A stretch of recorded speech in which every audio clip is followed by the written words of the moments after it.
Am I the a-hole to divorce my husband and leave him with the kid after finding out I'm not biologically the mom? I can't believe my life has come to this.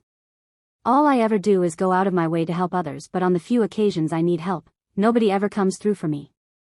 I, 36F, have been with my husband, 35M, for a total of almost 10 years, married for 7. We had what I thought was my child by surrogate over 2 years ago because after 4 years of trying to conceive with no success despite medical interventions, it turns out I am unable to carry a child to term. I had always wanted to be a mom. Devastated is an understatement regarding how I felt when I found out I have a medical condition that would make it nearly impossible to carry a baby to term. It was even more upsetting when I had to get a major surgery to remove uterine growths with the hope to increase fertility, and complications during surgery warranted a partial hysterectomy involving removal of my uterus only. I still had my ovaries, so we started looking into cost of a surrogate. It is really expensive. My close friend since college who'd already had 2 kids of her own offered to serve as the surrogate for us to cut down on costs.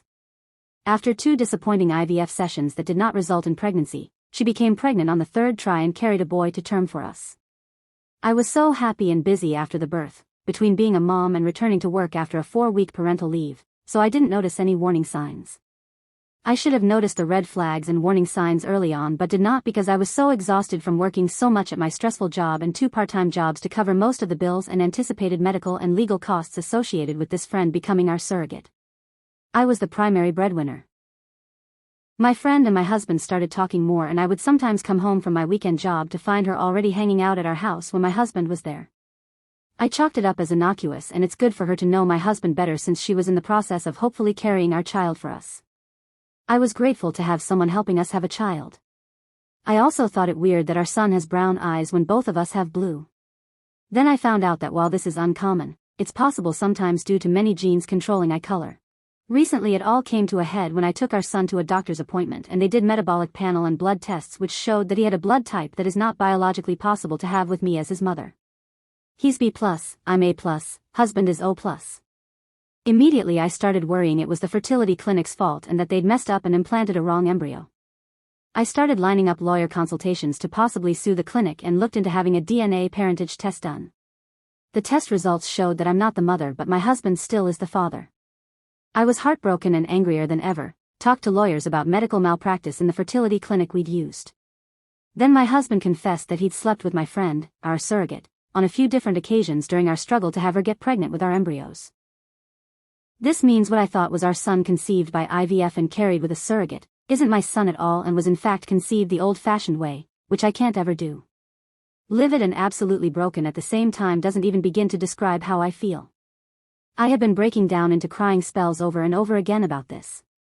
He claims he didn't ever think pregnancy could result because he pulled out and he had always assumed that he was the reason for our earlier struggles to conceive, both before my hysterectomy and during the IVF insemination process with this friend.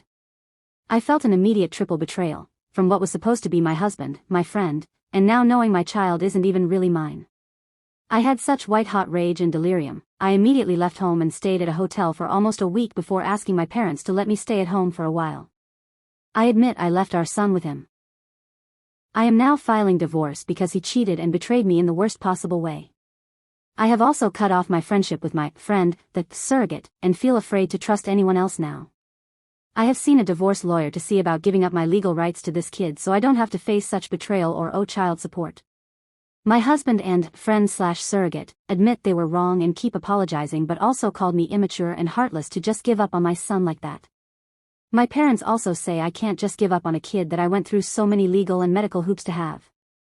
When I told them I refused to stay in a cheater marriage and I'd rather adopt someday with a better, more trustworthy partner, they also told me I was wrong and that maintaining my parental rights isn't much different than if I adopted outright. They said it isn't blood that makes a family. They are all about me divorcing my cheater husband but keep telling me I'm making a mistake giving up my parental rights. Some of my other friends agree with what I'm doing. A few admitted they weren't big enough to swallow pride and care for an affair baby, or to see daily reminders of my friend/surrogate's betrayal every time I look at her son.